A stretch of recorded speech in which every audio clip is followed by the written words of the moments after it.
Olá, seja muito bem-vindo. Deixe seu like se gostar, se inscreva no canal e ative as notificações para receber o próximo capítulo. Este audiolivro é a história do mito e religião, primeiro capítulo. Vamos falar de mito e religião. Tanto o hermetismo quanto o catolicismo, o gnosticismo e outras religiões e crenças podem ser chamadas de mito, dependendo do ponto de vista filosófico, antropológico ou teológico adotado.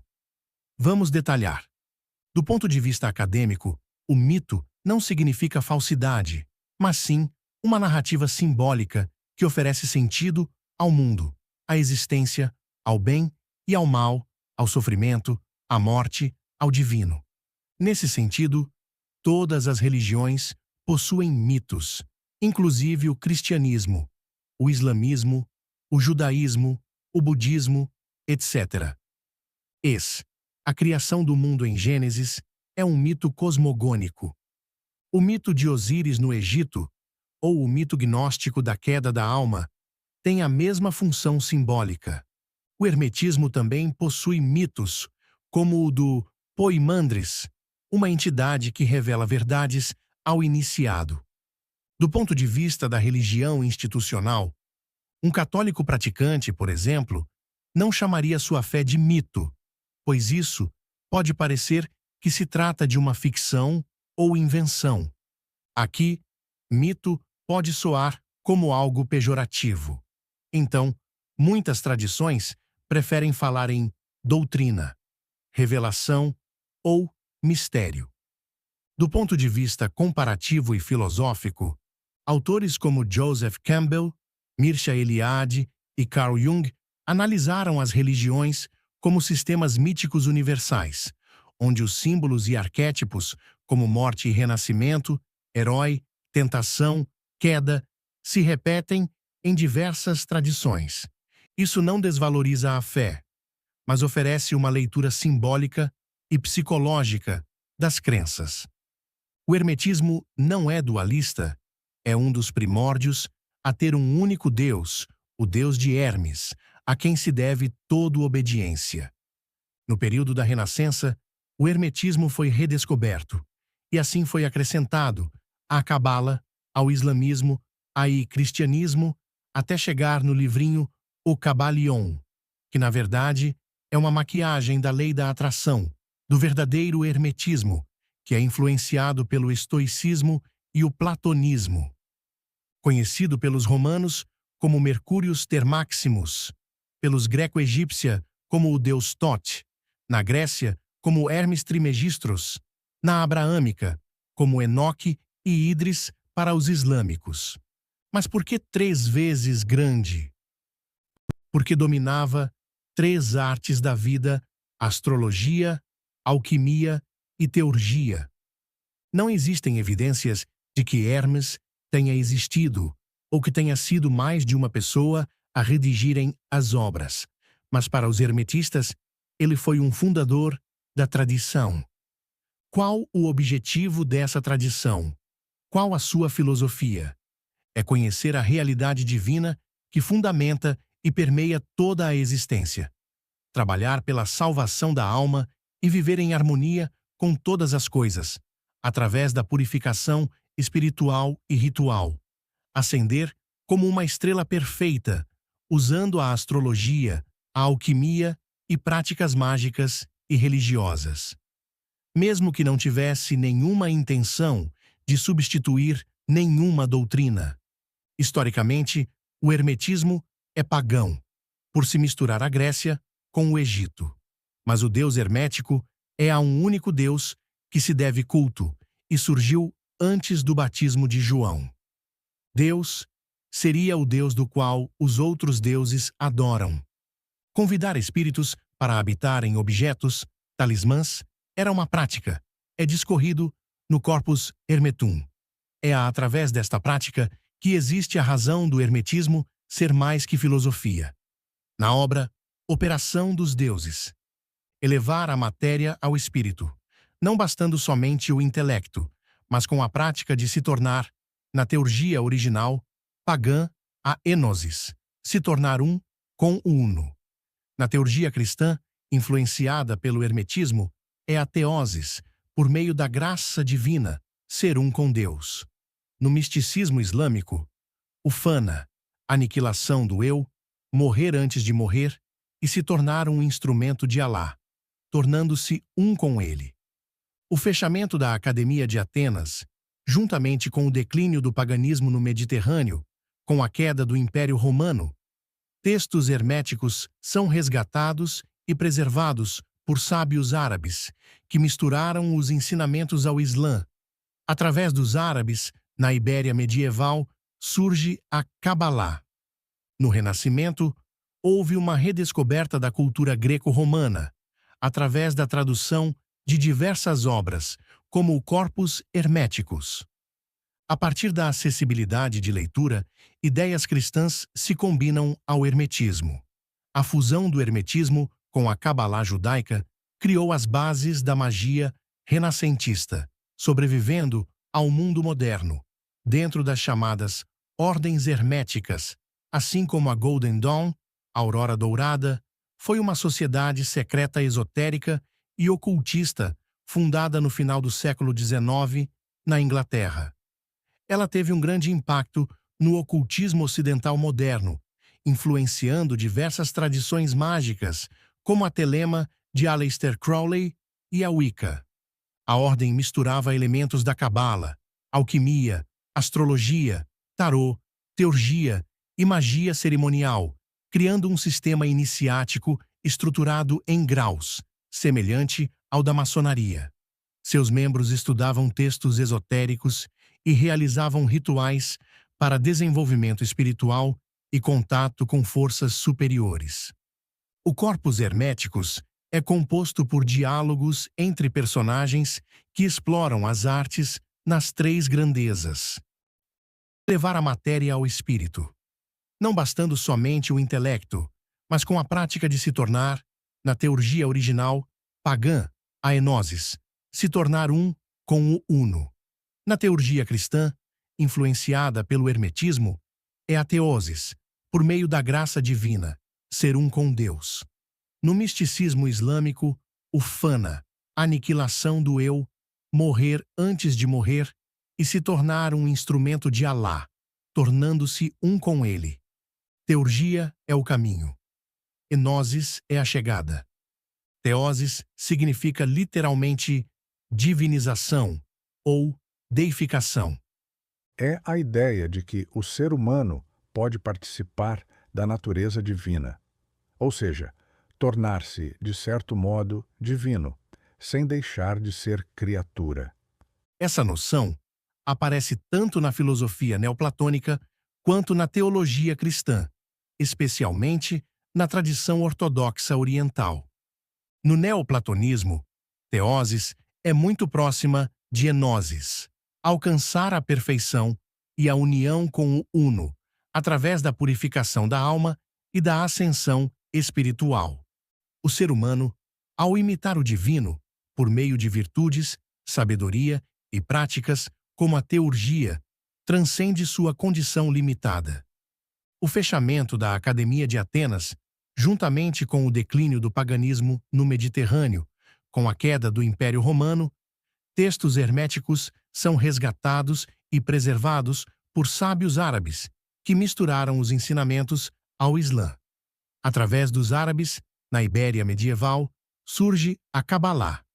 No Renascimento, houve uma redescoberta da cultura greco-romana, através da tradução de diversas obras, como o Corpus Hermeticus. A partir da acessibilidade de leitura, ideias cristãs se combinam ao hermetismo. A fusão do hermetismo com a Cabalá judaica criou as bases da magia renascentista, sobrevivendo ao mundo moderno, dentro das chamadas ordens herméticas, assim como a Golden Dawn, a Aurora Dourada, foi uma sociedade secreta esotérica e ocultista, fundada no final do século XIX, na Inglaterra. Ela teve um grande impacto no ocultismo ocidental moderno, influenciando diversas tradições mágicas, como a Telema de Aleister Crowley e a Wicca. A ordem misturava elementos da cabala, alquimia, astrologia, tarô, teurgia e magia cerimonial, criando um sistema iniciático estruturado em graus, semelhante ao da maçonaria.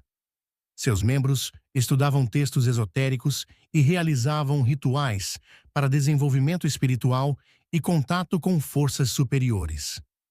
O Corpus Hermeticus é composto por diálogos entre personagens que exploram as artes nas três grandezas. Na parte técnica, existem papiros que misturam sínteses da cultura grega, egípcia, judaica-mesopotâmica, magias e chamada de deuses, necromancia, magia astrológica. Outros papiros demóticos, diretamente da tradição egípcia, com feitiços de cura e invocação de deuses, adivinhações por meio de sonhos. É uma síntese de várias ideias, mesmo assim, em sua forma clássica, não é dualista. Das mais antigas. Leis espirituais, a quântica moderna, temos a epopeia de Gilgamesh, o primeiro mito, escrita por volta de 2100 a.C., na Mesopotâmia, é considerada a obra literária mais antiga da história. A figura de Hermes, Trismegisto, surgiu na tradição helenística, a partir da fusão do deus grego Hermes com o deus egípcio Thoth. Os textos atribuídos a ele, conhecidos como Corpus Hermeticum, datam principalmente dos séculos I a.C. a 3 depois de Cristo. Não há uma data exata e comprovada historicamente para a existência de Noé, pois seu relato está na tradição bíblica e não há evidências arqueológicas diretas sobre ele. No entanto, estudiosos que tentam relacionar a história do dilúvio a eventos reais sugerem que, se Noé tivesse existido, ele poderia ter vivido entre 3000 e 2000 a.C., período em que ocorreram grandes enchentes na região da Mesopotâmia. Algumas teorias ligam o dilúvio de Noé a eventos como o fim da última era glacial, 10.000 anos atrás, quando o nível do mar subiu drasticamente. Se considerarmos a cronologia bíblica baseada na genealogia do Gênesis, alguns cálculos sugerem que Noé teria vivido por volta de 2500 a.C., mas isso não é um consenso entre historiadores. A história de Noé e o dilúvio está na Bíblia, especificamente no livro do Gênesis, capítulos 6 a 9. Segundo a tradição judaico-cristã, Moisés teria sido o autor do Gênesis e dos outros 4 livros do Pentateuco, Torá para os judeus. No entanto, estudiosos modernos acreditam que o texto foi escrito por diferentes autores ao longo dos séculos, entre os séculos 10 e 6 a.C., com base em tradições orais mais antigas.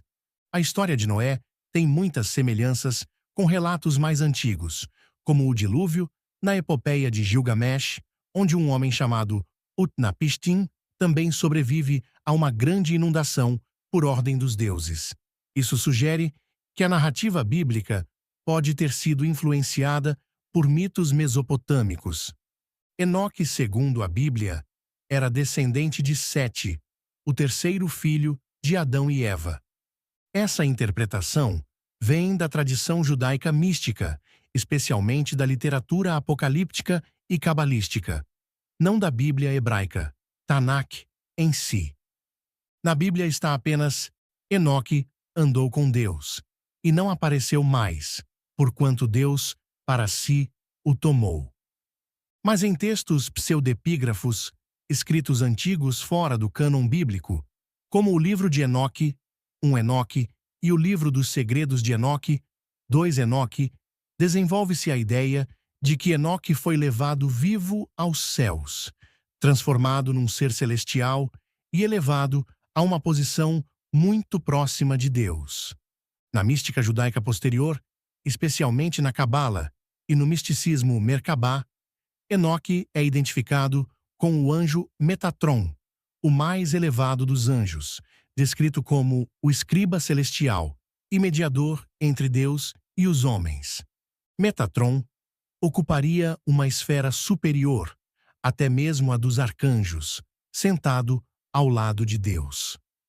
Essa visão é teológica e simbólica, rica em significados esotéricos, mas não faz parte da doutrina do judaísmo ou cristianismo tradicionais.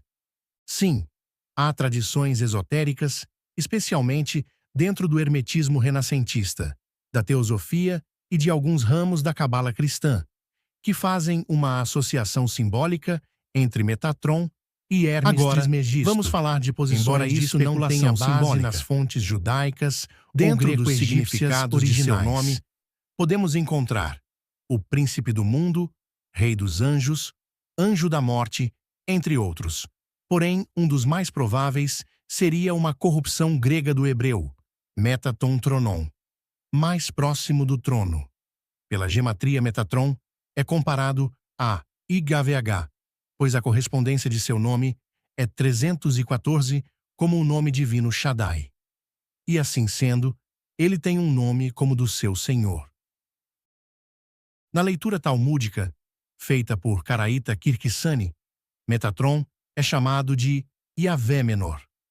Também no Talmud, há um incidente com Elisha ben Abuia, conhecido também como Aher, o outro, qual se dizia ter entrado no paraíso e visto sentado no trono Metatron, em uma posição que se permitiria apenas ao próprio Yavé. Os rabinos, então, explicam que ele tem a permissão de sentar lá porque ele é o escriba celestial, e cabe ao mesmo escrever todos os fatos de Israel. O Zohar, o livro do esplendor, identifica Metatron como o jovem, e o identifica como o anjo que guiou o povo de Israel no deserto, e o descreve como um sacerdote celestial. Existem várias menções de Metatron também nos apócrifos. Ele simplesmente é o preferido e o primeiro emanado de Yavé, e a sustentação da existência do mundo. Ele é o que mais tem e distribui a Or, a luz, o verdadeiro portador da luz, o verdadeiro Lúcifer, mas que nunca caiu, como diz a tola lenda cristã. O verdadeiro demiurgo, gnosticismo. Afinal, ele é o pequeno senhor, criador do mundo.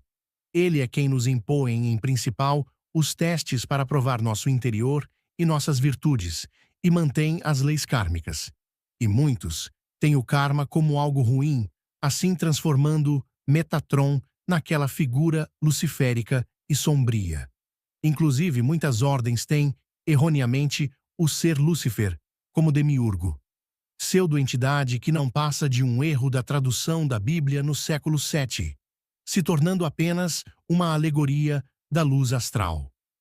E o mais sombrio, príncipe das trevas e rival de Deus, tem seu trono não no inferno, mas no coração dos homens, e através deste cria egregoras de demônios do próprio diabo e Lúcifer, e mais infinitas criações mentais sombrias, que só a verdade e força de IHVH e Metatron pode reduzir a nada. Essa afirmação de que Metatron seria Lúcifer não é comum nem aceita nos estudos tradicionais do hermetismo, da cabala ou das grandes religiões abraâmicas, judaísmo, cristianismo, islamismo. No entanto, é possível que algumas correntes esotéricas modernas ou interpretações gnósticas muito específicas associem simbolicamente Metatron a Lúcifer, e isso pode gerar certo tabu a respeito da identidade da entidade. Metatron é considerado um arcanjo muito elevado, ou até um ser humano divinizado, identificado com Enoque em algumas fontes. Ele atua como escriba celestial e mediador entre Deus e o mundo. Na Cabala, é o anjo da face de Deus e símbolo de sabedoria pura. Lúcifer, na tradição cristã popular, é associado ao diabo ou Satanás, embora originalmente o termo venha do latim e significasse portador da luz, associado à estrela da manhã, Vênus. Em algumas correntes gnósticas ou ocultistas, Lúcifer é reinterpretado como símbolo de iluminação ou rebelião contra a ignorância. Em algumas interpretações ocultistas, há simbolismos que aproximam figuras como Lúcifer e Metatron, pois ambos têm a ver com conhecimento, luz e ascensão. No entanto, essas comparações são simbólicas ou alegóricas, não literais. Isso pode gerar polêmica, tabu, especialmente entre pessoas de fé tradicional, pois pareceria uma blasfêmia misturar uma figura angelical elevada com uma associada à queda e rebelião. A associação direta entre Metatron e Lúcifer não é encontrada nas tradições esotéricas clássicas, como a Cabala judaica ou o hermetismo tradicional. No entanto, em algumas correntes gnósticas e interpretações esotéricas modernas, há sobreposições simbólicas entre essas figuras, o que pode gerar confusão ou debates. Metatron é uma figura proeminente na mística judaica, especialmente na literatura apocalíptica e cabalística. Ele é frequentemente identificado com Enoque, o patriarca que, segundo o livro de Enoque, foi transformado em anjo após ser levado ao céu. Metatron é descrito como o escriba celestial, registrando os atos dos homens, e é considerado o anjo mais próximo de Deus, servindo como mediador entre o divino e o humano. Seu nome não aparece na Bíblia hebraica, mas é mencionado em textos como o Talmud e o Zohar. Na tradição islâmica, ele é conhecido como Em-Tatrum, o anjo do véu. O nome Lúcifer tem origem no latim, significando portador da luz, e era usado para se referir ao planeta Vênus, como a estrela da manhã. Na Bíblia, o termo aparece em Isaías 14:12, referindo-se metaforicamente ao rei da Babilônia.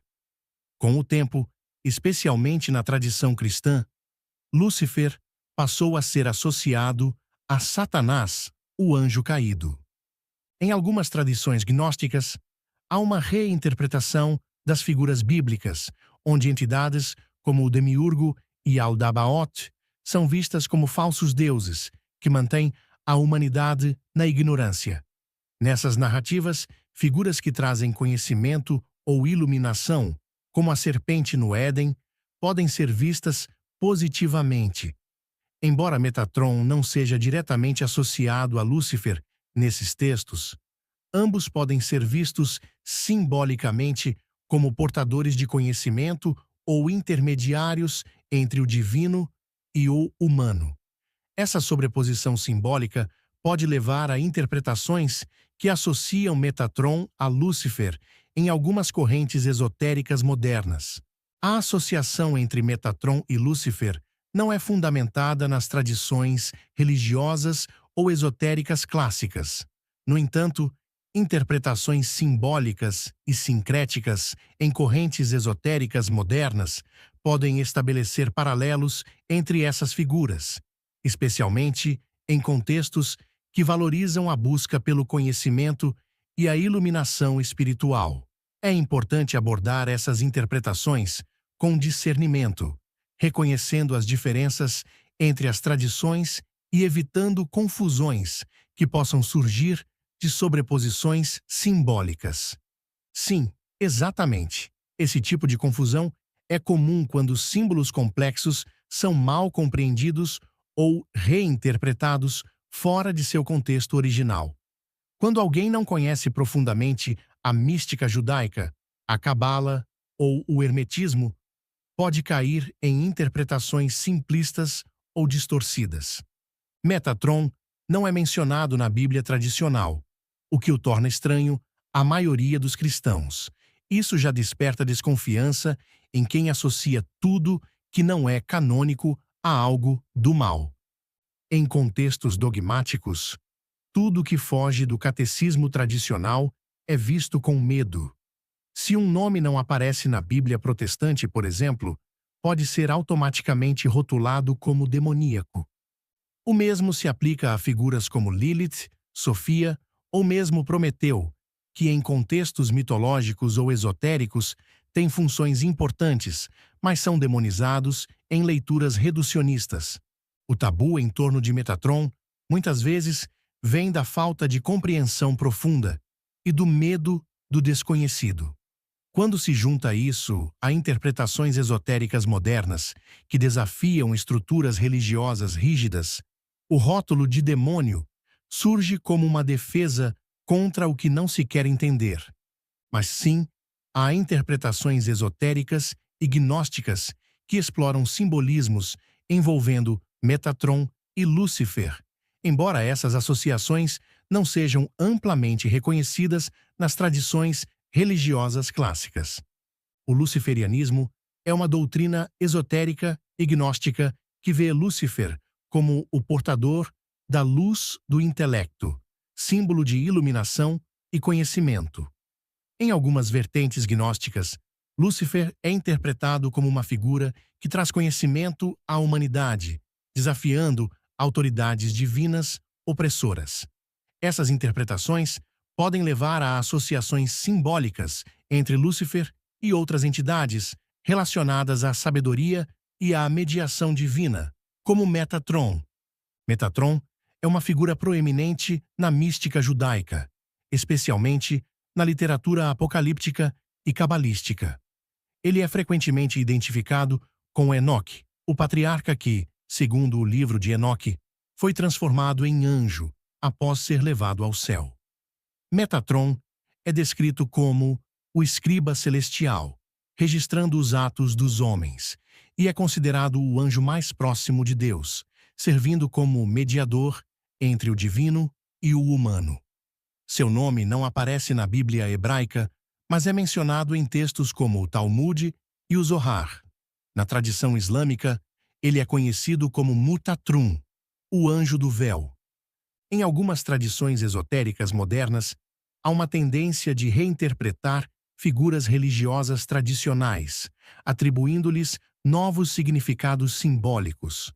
Nessas interpretações, tanto Metatron quanto Lúcifer podem ser vistos como arquétipos de iluminação, conhecimento e mediação entre o divino e o humano. Essa abordagem pode levar a associações simbólicas entre as duas figuras, embora elas não sejam equivalentes ou intercambiáveis nas tradições originais.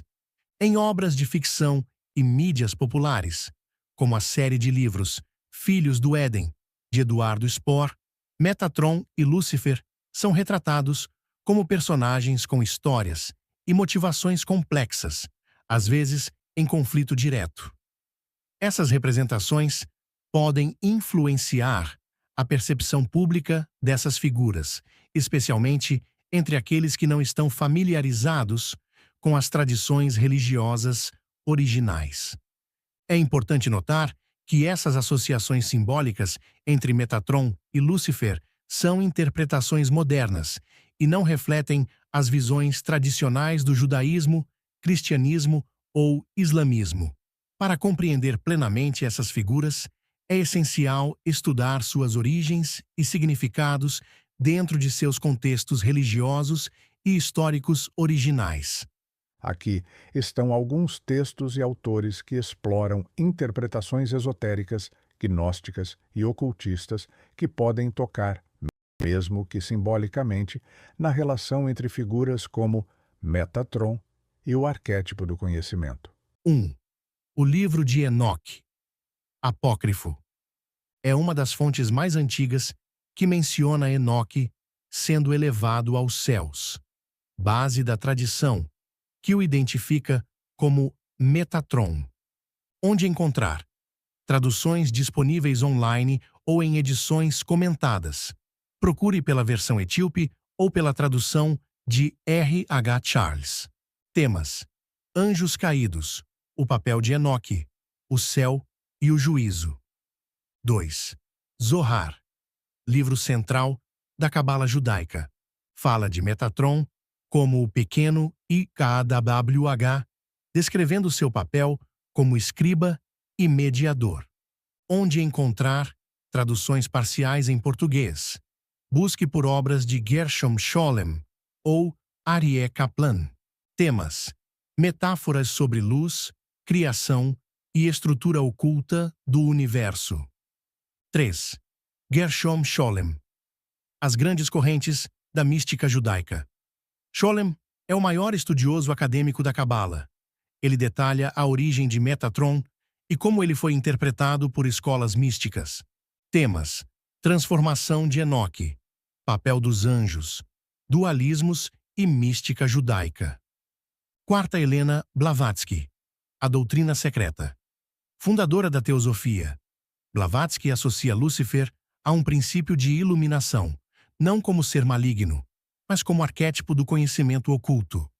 Temas: reinterpretação de mitos bíblicos, luz, queda, sabedoria. 5. John Milton, O Paraíso Perdido. Embora literário e cristão, esse épico moldou muito do imaginário moderno sobre Lúcifer como rebelde intelectual e portador da luz. Temas: rebelião, conhecimento, livre-arbítrio, confronto com Deus. 6. Samael Aun Weor, Escola Gnóstica Contemporânea. Ele trata do simbolismo dos anjos, da luz, da iniciação espiritual e menciona tanto Lúcifer quanto Enoque, embora nem sempre os associe diretamente. Obras: O Matrimônio Perfeito, A Revolução de Bel, A Pistis Sofia Revelada. 7. Manly P. Hall, Ensinamentos Secretos de Todas as Eras, uma síntese clara de tradições ocultas ocidentais. Explora simbolismos de anjos, da luz e de arquétipos como Prometeu e Lúcifer. Temas: conhecimento como fogo divino, figuras místicas como Metatron e o Guardião da Luz. Deixe seu like se gostar, se inscreva no canal e ative as notificações para receber o próximo capítulo. Este audiolivro é a história do mito e religião, primeiro capítulo.